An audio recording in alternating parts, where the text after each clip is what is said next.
안녕하세요. 한 많고 사연 많은 40대 중반 여자입니다. 반백살도 안 산 여자가 한 많고 사연 많다고 하니까 좀 우습지 않습니까? 저도 가끔 제 나이가 아직 40대 중반이라는 걸 깨닫고 나면 남은 생에는 무슨 일이 또 생기려나 싶습니다. 하지만 고진감래라는 말처럼 쓰디쓴 때를 견디고 나니까 요즘처럼 웃음이 끊이지 않는 날이 더 소중하고 값진 일상처럼 느껴진답니다. 어떤 날은 퇴근하고 돌아오면 현관문 밖으로 새어나오는 웃음소리에 여기가 내 집이 맞나 싶다니까요. 세상에서 가장 슬픈 울음소리가 자식 잃은 어미의 울음소리라고 하는데 정말 그 고통은 이루 말할 수가 없어요.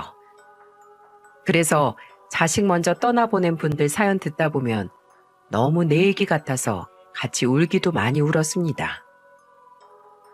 세상 어딘가에 나와 같은 아픔을 가지고 사는 분들이 더 있다고 생각하니까 괜히 위안이 되기도 했어요. 지금은 그때 아픔에서 많이 벗어났지만 제 사연이 또 다른 누군가의 가슴에 닿아 위로가 되길 바라는 마음에 용기를 내봤습니다. 저는 남편과 고등학교 때 같은 반 친구로 만나 연애를 했어요. 학교 다닐 때 하는 연애야 애들 소꿉장난 같은 거니까 양가 어른들도 너희들이 정말 연애를 하냐면서 대수롭지 않게 넘겼습니다. 그렇게 고등학교 졸업 후 둘만 붙어 다니던 사이에 새 생명이 찾아온 거예요. 20대 초반 이른 나이에 임신을 한 저는 남편과 서둘러 결혼을 하게 됐죠. 양가 어른들 걱정과 한숨 섞인 소리를 들으면서 시작한 결혼 생활이었지만 남편과 저는 나름대로 잘 살아보려 노력도 많이 했어요. 남편과 저는 대학을 포기하고 가정을 선택했고 정말 열심히 살았습니다. 그 당시 남편이 바로 한 회사의 영업사원으로 취업해서 생계를 책임졌어요. 한창 친구들과 웃고 떠들 나이에 가정을 등에 짊어지고 있던 남편은 고단한 하루 끝에 불러온 제 배를 보면서 이렇게 말했어요. 찰떡아, 아빠가 오늘도 우리 찰떡이 위해서 열심히 일하고 왔어. 우리 건강한 모습으로 만나자. 어디서 들었는지 태교에는 아빠 목소리를 들려주는 게 가장 좋다면서 늘 잠들기 전에 10분씩은 제 배에 대고 이런저런 말을 하면서 잘 살아보자고 다짐을 했습니다.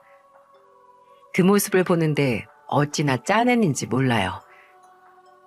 고등학교 때 천진난만하던 남편의 얼굴은 사라지고 까칠한 얼굴을 하고 잠이 든 모습을 보니 괜히 미안하기까지 했습니다.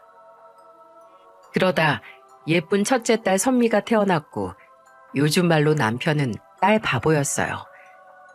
선미를 보고 웃을 때면 고등학교 때 아무 걱정 없이 웃기만 하던 그 표정이 나오는 것 같았죠.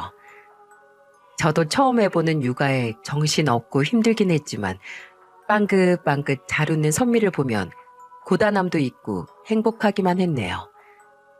자식 낳아봐야 부모 마음 안다는 게 어떤 말인지 딱 알겠더라고요. 특히 남편은 요즘 말로 딸 바보라고 할 정도로 선미라면 자다가도 벌떡 일어났습니다. 잠에 취해 방에서 곤히 자고 있던 남편은 선미 울음소리에 같이 달려나온 거예요. 한 번 잠들면 알람 소리도 못 듣고 누가 업어가도 모를 만큼 잠 많은 남편이 어디서 화재 경보음이라도 들은 사람처럼 허겁지겁 나오는 걸 보고 저는 실소가 터졌습니다. 제가 선미를 안아 달래기도 전에 남편은 허겁지겁 달려와 우는 선미를 안아 달래면서 이렇게 말했어요. 우리 선미 넘어졌어? 뭐가 그랬어? 어디에 부딪힌 거야? 바닥에 쿵 했어? 아빠가 바닥 혼내줄게. 머리에 까치집을 지고 달려나와서 몽롱한 정신일 텐데도 선미를 안고 달래는 모습을 보는데 그 모습이 웃기기도 하고 짠하기도 해서 놀리듯이 말했죠. 아이고, 누가 보면 집에 불이라도 난 줄 알겠네. 내가 깨울 땐 귓등으로도 안 듣더니 선미 울음소린 아주 제일 먼저 움직이지? 한창 못 모를 나이에 시작한 결혼 생활이지만 남편은 가장으로서 가족들을 책임지기 위해 정말 최선을 다했어요. 가끔씩 아이 키우는 게 힘들다는 말이 절로 나오긴 했지만 아이가 주는 인생의 행복은 무엇과도 바꿀 수가 없었죠.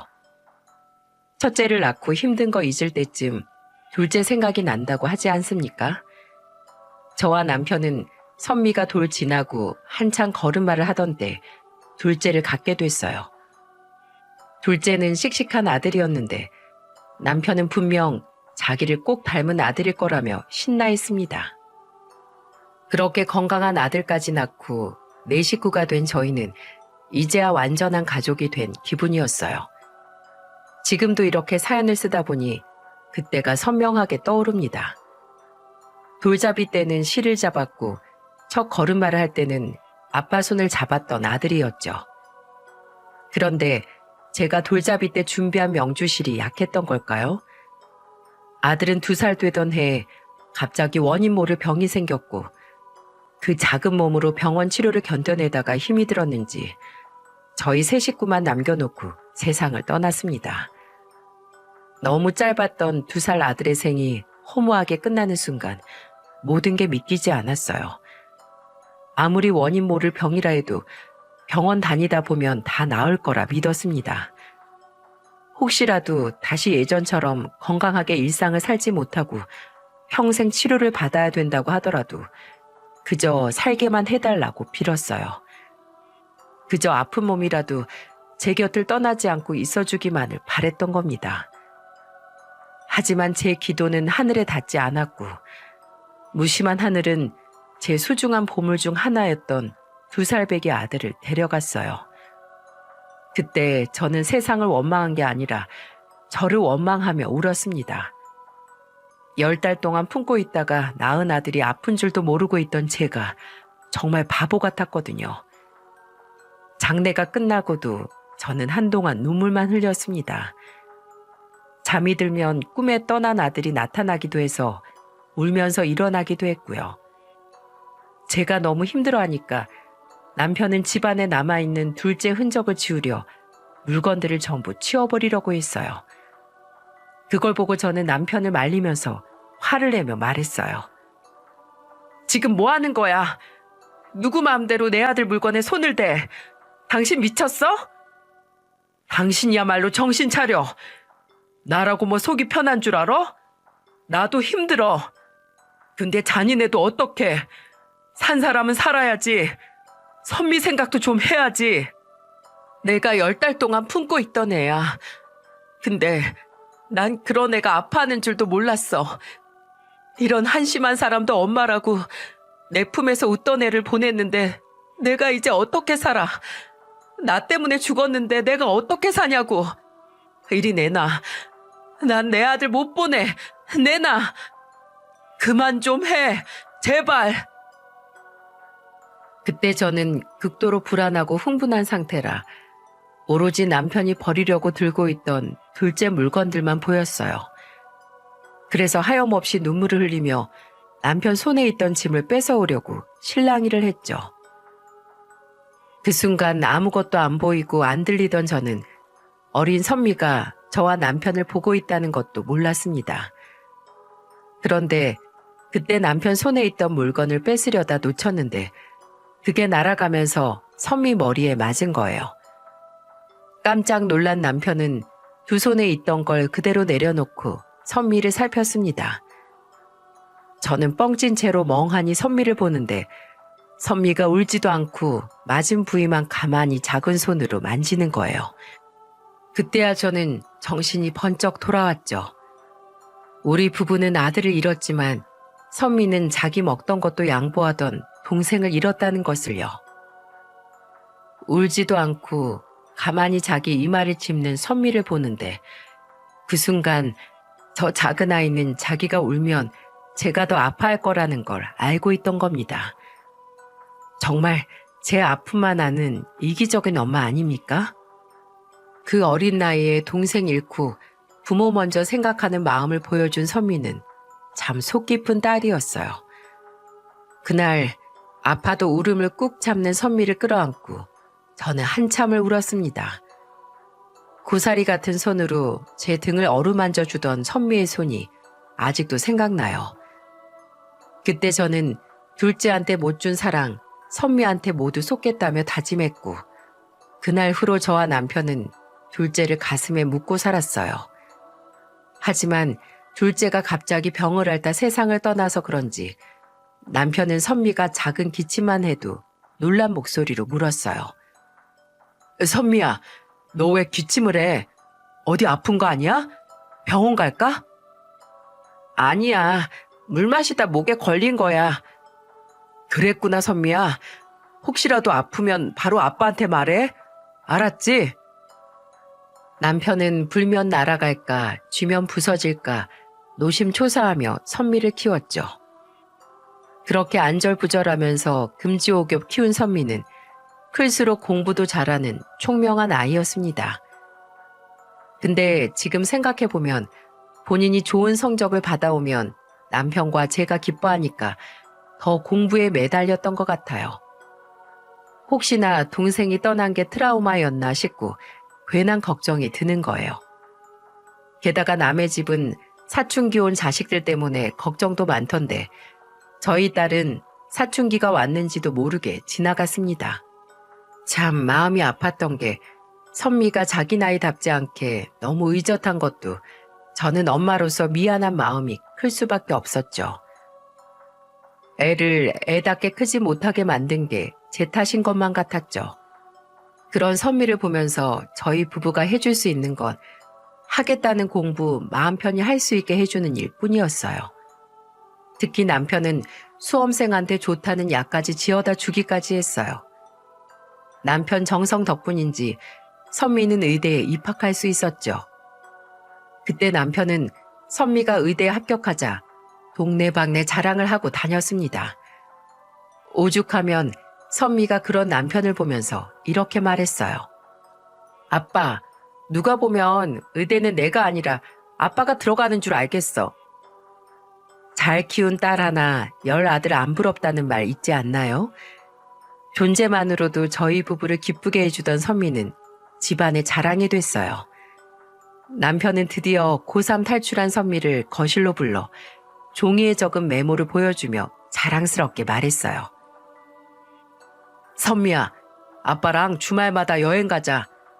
들어보니까 의대는 들어가고 나서가 더 힘들다는데 지금 놀아야지. 아휴, 이게 다 몇 개야.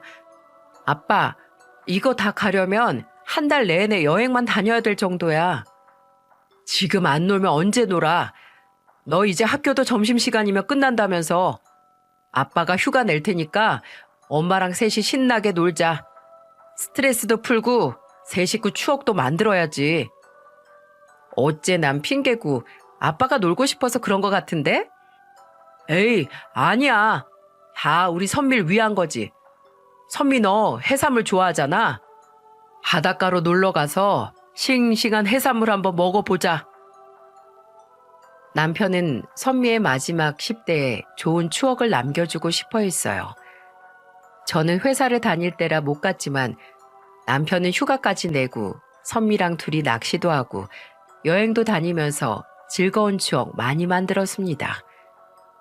그때 남편과 선미가 둘이 찍은 사진을 보면 해맑게 웃는 선미 모습이 영락없는 10대 소녀였어요.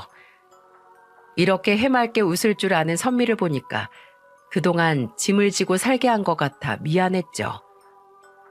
그렇게 마지막 10대를 아빠와 같이 여행을 다니며 즐거운 시간을 보낸 선미는 해가 바뀌고 의대에 진학을 했어요. 저와 남편은 이제 자식을 다 키우기라도 한 듯 속이 다 후련했습니다. 하지만 젊은 날 다 갈아 넣어 키운 선미가 꿈을 이뤄가는 동안 남편은 몸이 하나씩 고장나고 있던 거예요. 영업직으로 일하면서 매일같이 술을 마시며 접대를 다니던 남편은 간이 다 망가져 있었습니다. 평소 자주 피곤하다며 입버릇처럼 말하던 남편이라서 대수롭지 않게 생각했어요. 그런데 그런 별거 아닌 말들이 남편 몸이 망가지고 있다는 경보음이었던 겁니다. 이제 딸 대학 보내놓고 한시름 덜었다 생각했는데 남편의 병세가 악화되면서 마음 졸이며 지냈어요. 의대에 진학하면서 기숙사 생활을 하던 선미도 남편 걱정에 늘 걱정 가득한 목소리로 전화를 했습니다. 그러던 어느 날 병원에서는 남편이 간이식이 필요하다는 진단을 내렸어요. 하지만 간이식은 대기자도 많고 정말 내 순서가 언제 올지 모르는 일이었죠. 혹시나 하는 마음에 제가 간이식 공여자 검사를 받아봤지만 저는 간 크기가 작아서 공여자 부적합 판정을 받은 거예요. 또다시 절망에 빠진 채 남편의 이식 순서가 오기만을 기다리고 있었죠. 그런데 기숙사 생활을 하던 선미가 집에 찾아와 결심이라도 한 듯 말했습니다. 절망에 빠진 저와 남편을 보며 선미는 힘찬 목소리로 말했어요. 엄마, 아빠, 왜 이렇게 망연자실한 표정이야? 딸 있잖아, 딸. 엄마는 아빠랑 안 맞아도 난 아빠랑 맞을 수 있잖아. 그때 선미의 말에 남편은 정색을 하면서 소리쳤어요. 그게 무슨 말이야? 네가 왜 그런 검사를 해? 내 허락 없이 검사 받기만 해봐? 대체 왜? 난 아빠 딸 아니야? 부모가 아프면 자식이 해줄 수도 있는 거지. 그럼 난 할 수 있는 것도 못하고 아빠 아파서 힘들어하는 거 보기만 하라는 거야? 세상 어느 부모가 나 살자고 자식 몸에 칼 대는 꼴을 봐. 너 이제 겨우 20살이야. 앞으로 살아갈 날이 구말리 같은 딸한테 간이식 받고 내가 무슨 낯짝으로 살겠냐고. 아빠, 그럼 내가 아무것도 못하고 아빠 잃고 나서 후회하길 바래? 나 정말 이런 말 안 하려고 했는데 엄마 우리 앞에서는 괜찮은 척 웃어도 나 초등학교 때까지도 둘째 동생 사진 꺼내보면서 울었어. 아무것도 못하고 자식 잃었다고 혼자 자책하면서 우는 거 내가 다 봤어. 아빠는 내가 아빠 죽고 사진 보면서 그렇게 펑펑 울기를 바래? 선미의 말에 저는 가슴에 쿵 하고 돌이 내려앉는 것 같았어요.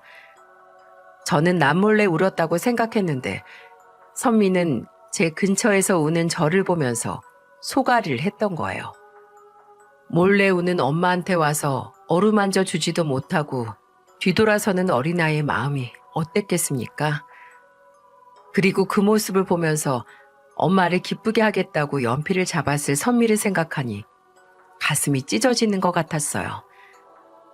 남편과 저는 선미의 말에 놀라 아무 말도 할 수가 없었습니다. 그런 저희를 보면서 선미는 결심한 듯 작정하고 말했어요.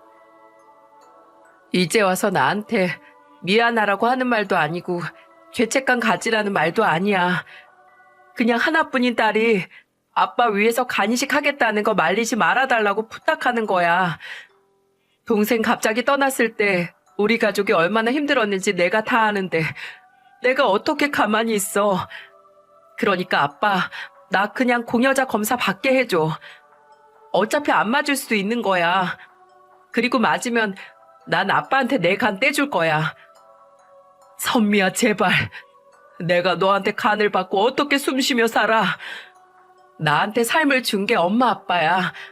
그러니까 우리 100살까진 살자. 어? 아빠 나 시집 가는 것도 보고 결혼식장에 같이 손잡고 들어가야지. 그거 다 아빠가 건강히 할 수 있는 거잖아. 내 부탁 좀 들어줘. 제발. 선미는 울먹이는 목소리로 말하다 남편한테 울면서 애원했어요. 더 이상 가족 잃은 고통을 느끼기 싫다면서 울었죠. 그 모습을 보는데 저는 세상이 무너지는 것 같았습니다. 울면서 애원하는 선미를 보는데 남편과 저는 아무 말도 할 수가 없었어요.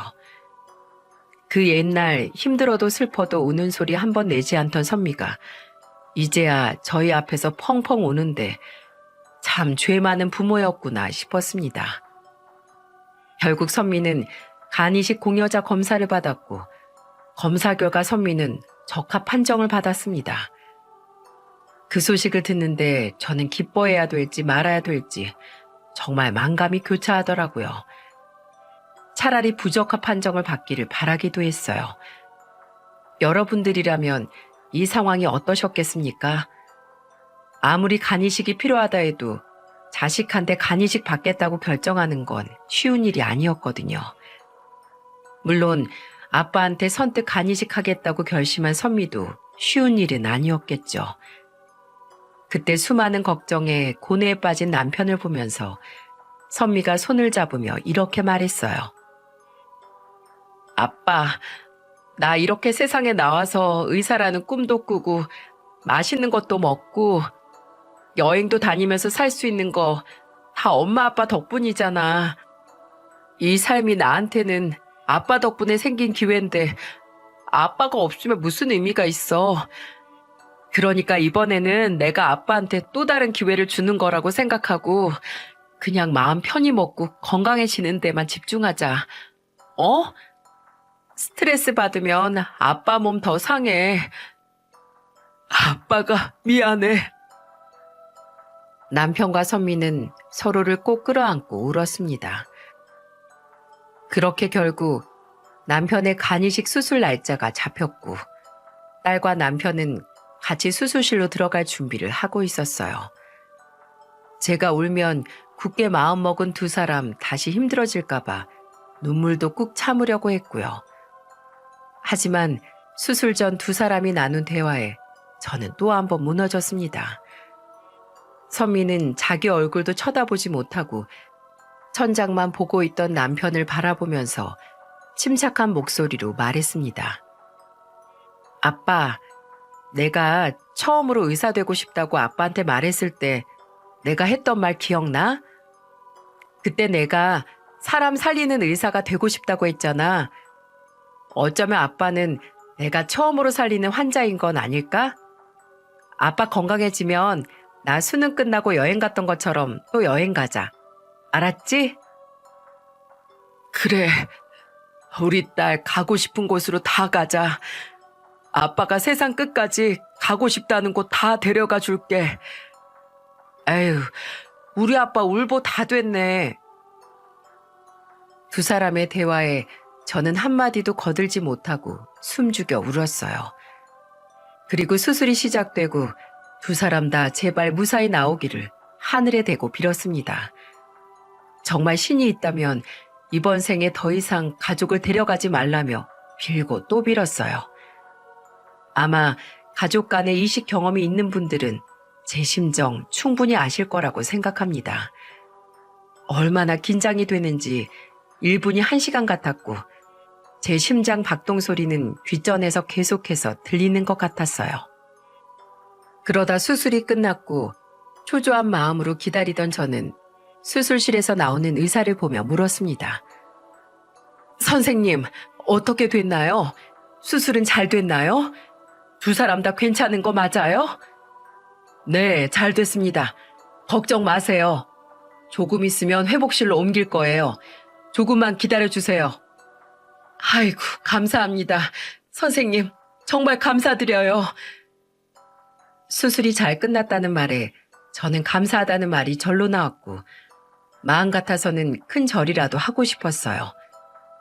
그렇게 잠시 후 회복실로 온 남편과 딸을 보자 그제야 졸였던 마음을 놓을 수가 있었습니다. 제 인생에 그때만큼 손에 땀을 쥐는 경험은 다시는 없을 거예요. 그때 딸이 눈을 뜨는 걸 보고 저는 침대 옆에 찰싹 붙어서 딸 얼굴에 제 얼굴을 들이밀면서 말했습니다.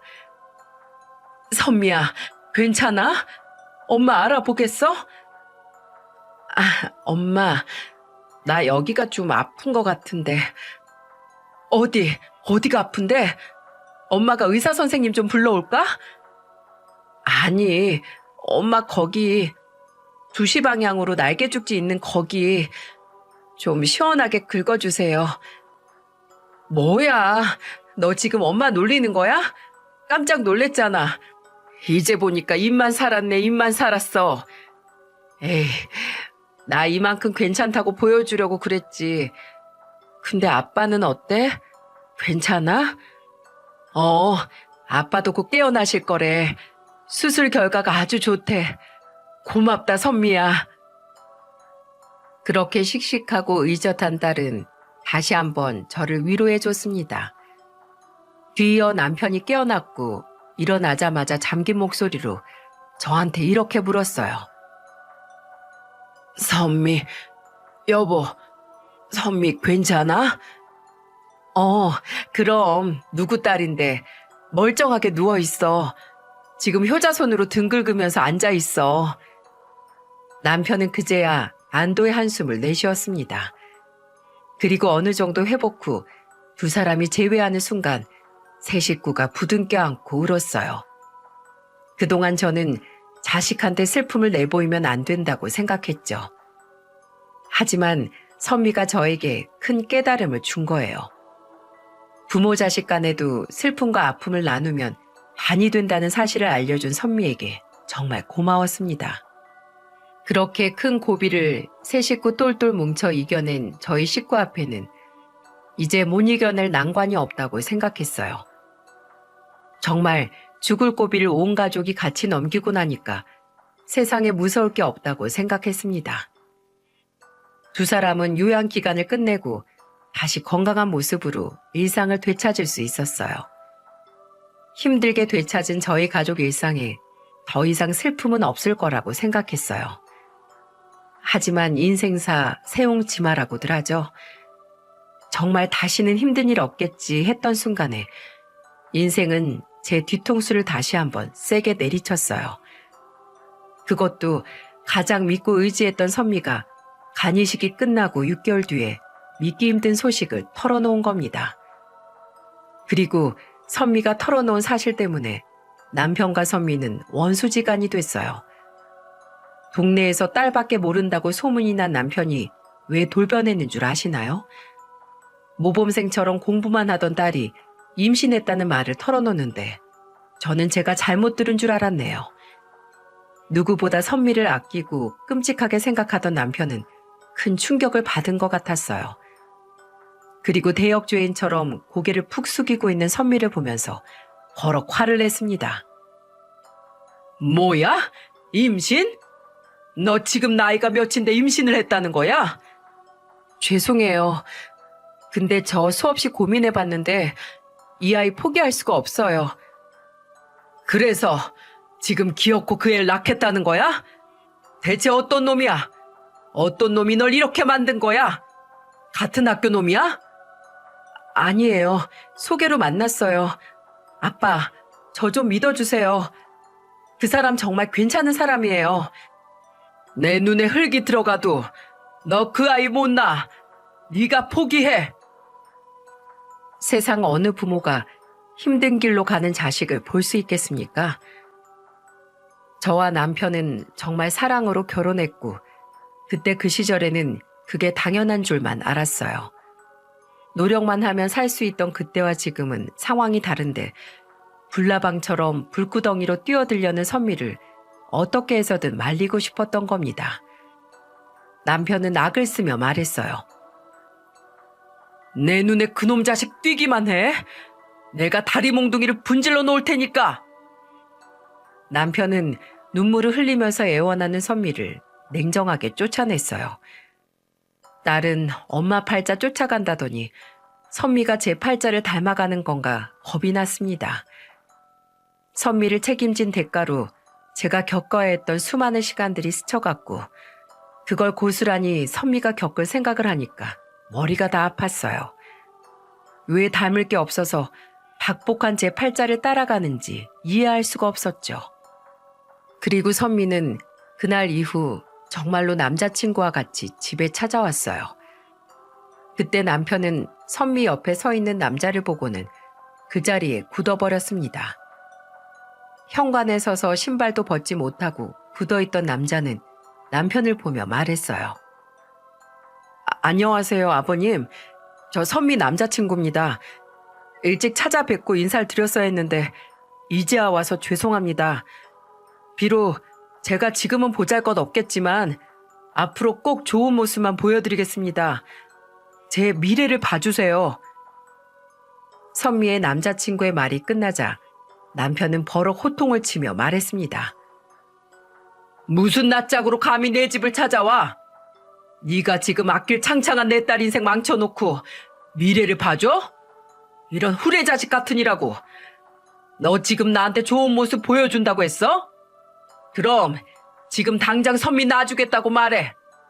그 말 아니면 난 너한테 들을 게 없어. 죄송이고 나발이고 내 딸한테서 떨어지란 말이야, 이 벌레 같은 놈아. 남편은 그때 화를 내며 소리치다 화를 이기지 못하고 신발장에 있던 빗자루 들고는 선미 남자친구를 때리기까지 했습니다. 선미는 깜짝 놀라 남자친구와 남편 사이를 가로막으며 말했어요. 아빠, 진짜 왜 그래? 치려면 나를 쳐.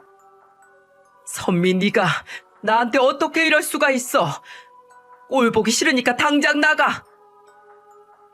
남편은 선미의 말에 나가라며 소리쳤고 울면서 말하던 선미는 남자친구를 이끌고 나갔습니다. 저와 남편은 정말로 세상을 다 뺏긴 기분이었어요. 속상했던 남편은 끊었던 술에 다시 손을 대기 시작했고 그런 남편을 말리다 싸우기까지 했습니다. 주방에서 술을 마시던 남편 술병을 뺐으며 제가 말했어요. 당신 왜 이래? 죽고 싶어서 그래? 선미가 당신 살리려고 어떻게 했는데 또 술을 마셔? 냅둬! 딸이라고 키워놨더니 키워주는 애도 모르고 대들기만 하는데 자식도 아니야. 나야말로 걔를 어떻게 키웠는데. 당신이 잘 알잖아. 내 목숨 같던 귀한 딸이 남자에 미쳐서 나한테 차라리 자기를 때리라는데 내가 그때 속이 얼마나 아팠는지 알아? 제 두 발 자전거 처음 탈 때 혹시나 넘어질까봐 눈을 못 뗐어. 근데 내가 그놈 좀 몇 대 때렸다고 차라리 자기를 때리라는데 억장이 무너져서 살고 싶지가 않더라. 남편의 말에 저는 주저앉아 울었습니다.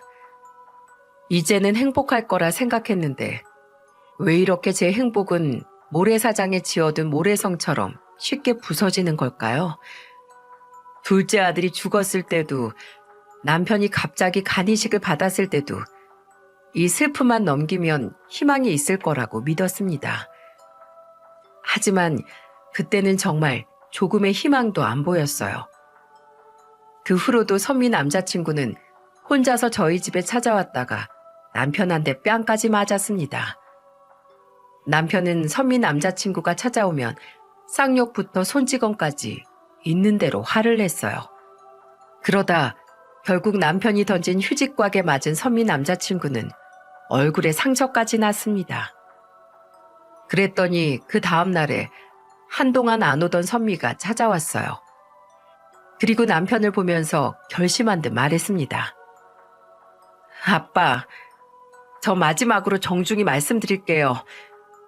이 정도 했으면 아빠한테 빌 만큼 빌었다고 생각해요. 나도 성인이고 내 인생의 결정권은 나한테 있어요. 그러니까 이제 아빠가 허락 안 해도 우리 결혼해서 살 거예요. 그리고 아빠가 나 아끼는 만큼 그 사람도 귀한 자식인데 그렇게까지 때리시면 어떡해요? 뭐야? 너 지금 그 자식 얼굴에 생채기 좀 났다고 나한테 이러는 거야? 네, 그 자식 아니고 이제 제 아이 아빠예요. 그러니까 이놈 저놈 하지 마시고 사위라고 인정하실 거 아니면 제발 욕 좀 그만하세요. 넌 이 자식 키워서 꼭 너처럼 키워봐. 부모 가슴에 대목 박은 건 안중에도 없고 그놈 자식 얼굴에 상처는 눈에 훤히 보이디? 그래, 가, 꺼져. 내 눈앞에 다시 나타나지 말어. 이제 내 딸 죽고 없으니까 가버려. 남편은 어린 나이에 꿈도 다 접고 애를 키우겠다는 선미를 보면서 참 힘들어했어요. 선미는 정말로 결심한 듯 집을 나가버렸고 그걸 마지막으로 선미와의 연락이 끊겨버렸습니다. 하나 있는 자식과 이렇게 원수처럼 살게 될 줄 꿈에도 몰랐어요. 특히나 남편과 각별했던 딸이었으니 남편은 하루하루 술로 살았습니다. 자그마치 2년이나 남편은 딸의 빈자리를 술로 채우며 살았어요. 그런 남편을 말리느라 저와 남편은 하루도 조용할 날이 없었죠. 죽겠다면서 남편은 정말 매일같이 술만 마셨어요. 그리고 술에 취해 가끔씩 선미에게 전화했지만 신호음만 갈 뿐 전화를 받지 않았죠. 제가 문자를 남겨봐도 깜깜무소식이었고요. 신혼집은 어디인지, 정말 애는 낳은 건지 아무런 소식을 들을 수가 없었어요. 결국 타들어가는 속을 술로 달래던 남편은 2년 만에 합병증으로 고생하다 세상을 떠났습니다. 남편이 죽고 허망함도 잠시 이 소식을 딸에게 알리려고 계속해서 전화를 또다시 걸어봤죠. 하지만 신호만 갈 뿐 연락이 닿진 않았습니다. 그땐 딸이 땅으로 꺼졌나 하늘로 솟았나 도무지 소식을 알 길이 없었죠. 결국 저는 펑펑 울면서 딸에게 문자를 보냈습니다. 선미야, 아버지 돌아가셨다. 아무리 미워도 장례식은 와야 되지 않겠니? 자식은 너 하나인데 아빠 마지막 가는 길에 인사는 해야지. 기다릴 테니 꼭 와라. 엄마로서 부탁한다. 제가 애타게 문자까지 남겼지만 장례식장에 끝끝내 딸은 오지 않았습니다. 그때 저는 남편 장례를 치르면서 딸도 같이 제 가슴에 묻었어요. 배신감에 선미를 다시는 찾지 않겠다고 다짐했네요. 힘들게 키운 딸이 가족보다 남자를 선택했다는 생각이 드니까 정말 제 인생이 송두리째 부정당하는 기분이었습니다. 그동안 자식이라고 믿고 키운 세월이 허망했어요. 그렇게 남편 장례식에서 죽은 남편을 눈물로 보내며 가슴으로는 딸을 묻었습니다. 장례가 끝나고 집안 곳곳 남아있는 남편 흔적에 무기력한 시간을 보냈어요. 그래도 시간이 약이라고 또 힘겨운 시간을 버티듯 살아냈습니다. 시간은 흘러 1년이 지났고 남편 제삿날이었어요. 나만 남겨두고 먼저 간 남편이 미웠지만 그래도 나 이렇게 살고 있다는 모습 보여주고 싶어서 조촐하게 남아 음식 준비를 시작했어요. 나물 다 해놓고 이제 소고기 산적을 데워서 올리려는데 현관에서 비밀번호 누르는 소리가 들렸습니다. 심장이 쿵 내려앉는 것 같았죠. 저 혼자 사는 집에 올 사람이 없는데 갑자기 현관에서 들리는 소리에 저는 가스불을 끄고 한 손에는 뒤집개를 들고 현관으로 갔어요. 그리고 한 차례 비밀번호가 틀리고 또다시 비밀번호 누르는 소리가 들렸고 저는 용기를 내서 소리쳤습니다. 당신 누구야? 왜 남의 집에 침입해? 점점 빨라지는 손으로 현관 비밀번호를 누르길래 핸드폰으로 111을 누르고 있었어요. 그 순간 비밀번호를 정확히 누른 누군가가 문을 열고 들어왔습니다. 그런데 저는 정체를 확인하고는 힘이 풀려 주저앉았어요. 바로 저와 남편을 버리고 떠난 선미였습니다. 선미는 눈물이 그렁그렁 맺혀 저를 보며 말했어요. 비밀번호 바꿨을까봐 다른 번호 먼저 해봤는데 아직도 내 생일이네? 왜 아직도 안 바꿨어? 나 더 미안해지게. 선미야, 선미 맞아? 내가 너무 늦게 왔지. 미안해 엄마. 너 어떻게 알고 왔어? 오늘 아빠 기일인 거 알고 온 거야? 엄마가 보내준 문자 안 지우고 기억하고 있었지. 그동안 제가 보낸 문자를 보고 있었다는 선미의 말에 놀랐습니다. 그럼 대체 왜 그동안 연락 한 통 없었나 싶었죠. 그런데 뒤이어 작은 여자 아기를 안고 들어오는 선미 남자친구가 보였어요. 바로 남편한테 엄청 맞고 쫓겨난 사위였어요. 이렇게 왔으니 이제 사위라고 불러야겠죠. 저를 보며 사위는 이렇게 인사를 했어요. 안녕하세요, 장모님. 저 김태연입니다. 저 기억하시겠어요? 저는 그 인사고 뭐고 하나도 귀에 안 들렸어요. 오로지 눈앞에 죄인처럼 서 있는 선미만 보였고 선미의 손을 잡고 거실로 끌어다 앉혀 물었습니다. 선미야, 이쪽으로 앉아봐. 아니, 어떻게 된 거야? 그동안 어떻게 살았어? 왜 그동안 연락 안 했어? 아무리 아빠가 너 보고 남남이라고 했어도 연락을 했어야지. 아빠가 널 어떻게 키웠는데 장례식에도 안 올 만큼 아빠가 미웠어?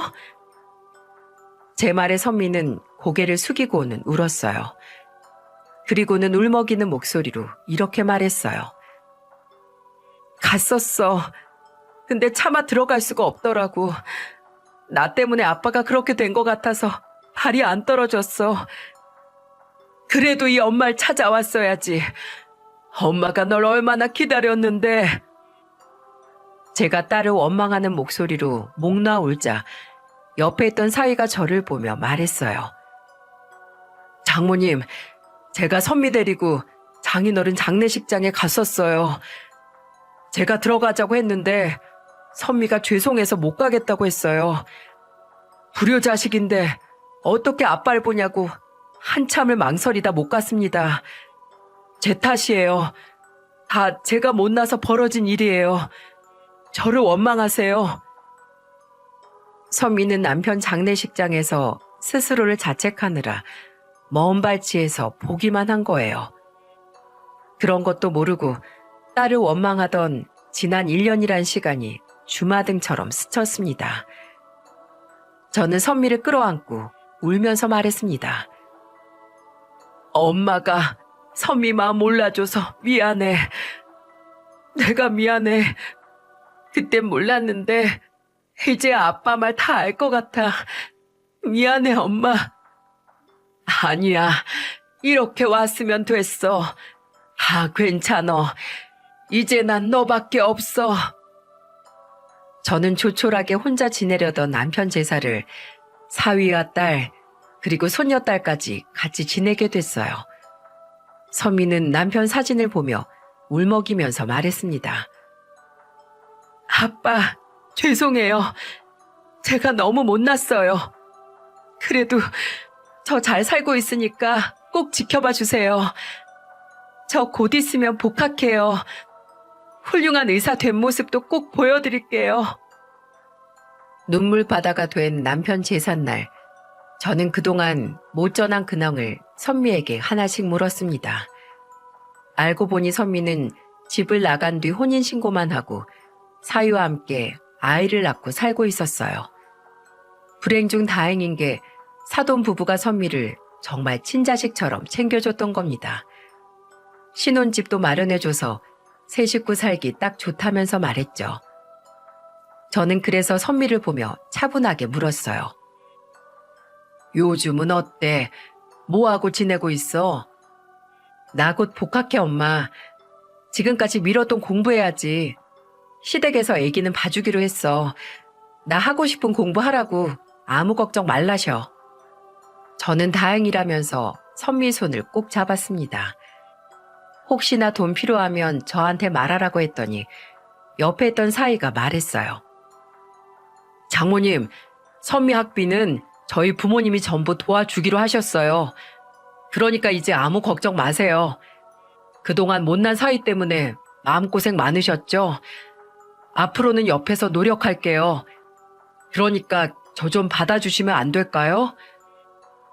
나 그동안 자네 원망 많이 했네. 근데 우리 선미 이렇게 멀끈한 모습으로 왔고 공부도 다시 한다니까 자네가 그동안 얼마나 애썼는지 다 알 것 같아. 앞으로 나 말고 우리 딸 좀 잘 부탁할게. 제가 아버님보단 한참 부족하겠지만 빈자리 채우도록 노력할게요. 생전에 그렇게 욕먹고 맞았는데도 그 빈자리 자네가 채우고 싶어? 저도 딸 낳고 키워보니까 아버님 마음 다 이해해요. 저야말로 아버님한테 죄인이죠. 제가 앞으로 살면서 아버님 몫까지 다 해낼게요. 믿어주세요. 사위는 제 앞에 무릎까지 꿇었습니다. 그렇게 문전박대 당하던 집에 또다시 찾아와 간곡히 부탁을 하는 걸 보니 선미가 왜 사위를 선택했는지 알 수 있었습니다. 그 옛날 책임감 있고 패기 있던 남편 모습을 쏙 닮아 있었어요. 그날 사위는 남편 사진을 보면서 조용한 목소리로 남편 사진에 말을 걸었습니다. 아버님, 손녀딸 보이세요? 저도 딸을 키워보니까 아버님 마음이 얼마나 상하셨을지 알겠어요. 저 지켜봐 주세요. 장모님 선미, 손녀딸, 제가 다 지켜줄게요. 욕도 먹고 맞던 사위는 이제야 남편 얼굴을 제대로 쳐다보면서 말을 했어요. 이 모습을 남편이 같이 봤다면 얼마나 좋았을까 싶었습니다. 그날 이후 회색빛 같던 제 일상이 달라지기 시작했죠. 혼인신고만 하고 살던 선미는 뒤늦게 상견례를 하고 결혼식 준비를 하게 됐어요. 곱디 고운 딸 드레스 입은 모습 못 볼까 한이었는데 그 소원을 성취하게 된 겁니다. 상견례 자리에서 사돈 부부와 그동안 못다한 이야기를 듣게 됐어요. 안사돈은 저를 보며 미안한 목소리로 말했습니다. 선미처럼 예쁜 딸 저희한테 보내주셔서 감사해요. 그동안 제가 시어머니지만 정말 제 딸처럼 챙겼어요. 그래도 어디 친어머니 손길만 하겠습니까?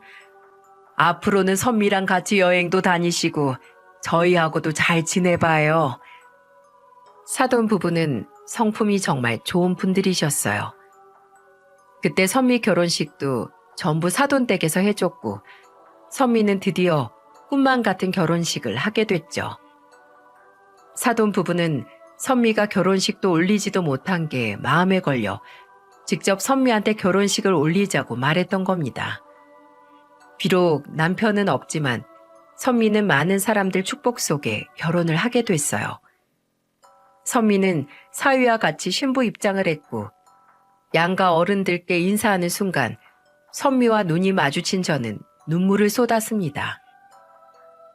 그런 저를 본 선미는 같이 눈물을 쏟았고 선미는 저를 보며 말했어요. 엄마, 정말 사랑해요. 앞으로 제가 정말 잘할게요. 그동안의 서름이 다 씻겨 내려가는 것 같았습니다. 눈물 범벅을 했던 결혼식이 벌써 3년 전 일이 됐네요. 얼마 전 딸과 같이 결혼식 사진을 보다가 눈이 퉁퉁 부은 저와 딸의 얼굴을 보며 한참을 웃었네요. 이젠 웃어 넘길 만큼 슬픈 과거는 무뎌졌습니다. 그리고 지난 3년간 어떤 변화가 있었는 줄 아십니까? 사위가 저 외로울까봐 선미랑 손녀를 데리고 제가 혼자 살던 집으로 들어왔어요. 딸은 의대를 다니고 있고 손녀도 유치원을 다니고 있습니다. 사위는 선미와 손녀 아침을 챙기는 식사당번입니다. 아침은 꼭 먹고 가야 한다면서 매일 새벽같이 일어나 아침을 준비해요. 그리고는 뒤늦게 일어난 저를 보면서 이런 말도 합니다. 장모님, 이거 드셔보세요. 간이 좀 짠 것 같은데 물을 더 넣을까요? 아니야, 간 딱 맞아. 어서 상 차리자. 사위는 현재 대기업에 다니고 있고 출근 전 온 가족 밥을 챙기느라 정신없어요. 어찌나 가정적인지 회식이 있어도 그 자리에 안 가고 집으로 곧장 온답니다. 세상에 이런 남편이 또 있을까요? 누구보다 선미가 잘 되기를 바라는 사람이 사위였죠. 서로 응원하면서 한 발씩 앞으로 나아가는 모습을 보니까 남편이 떠올랐습니다. 아무것도 없이 둘만 의지했던 때가 있었거든요. 이렇게 긴 사연 쓴 것도 남편에게 보내고 싶은 편지가 있어서입니다. 먼저 가서 야속한 남편이지만 꼭 전하고 싶네요. 심술쟁이 영감님, 하늘에서 나 사는 거 잘 보고 있어? 거기서 우리 둘째 아들 만나서 잘 지내고 있다고 믿을게. 우리가 놓쳤던 둘째, 그곳에서 잘 봐주고 있어. 다시 당신을 만나러 가는 날, 우리 아들 잘 있나 보러 갈 거야. 그러니까 당신도 거기서 우리 선미 꼭 봐줘. 훌륭한 의사 되겠다고 열심히 공부 중이야. 우리 딸 참 멋있지? 당신도 함께 있었으면 참 좋았을 텐데. 으유, 그러니까 술 좀 줄이지 그랬어, 인간아. 그래도 걱정 말고 푹 쉬고 먼 훗날 만나면 나 고생했다고 한마디만 해줘. 사랑해, 여보. 돈 놓고는 못 웃어도 아이 놓고는 웃는다는 말처럼 저랑 남편 아무것도 없었지만 정말 자식들 크는 거 보면서 많이도 웃었습니다. 정말 저희 부부한테 선미는 선물 같은 존재였어요. 남편이 조금만 마음을 열고 선미의 선택을 받아줬으면 혹시 삶이 좀 달라졌을까 싶습니다. 하지만 남편은 끝까지 선미 힘든 건 못 봤을 것 같아요. 그러니 이제라도 제가 선미를 품어줘야겠습니다. 제 인생 앞으로는 좀 순탄하겠죠? 앞으로는 웃을 일만 많기를 기대해 봅니다. 여러분 모두에게도 항상 행복만이 가득하길 바라겠습니다. 제 긴 사연 들어주셔서 감사드려요.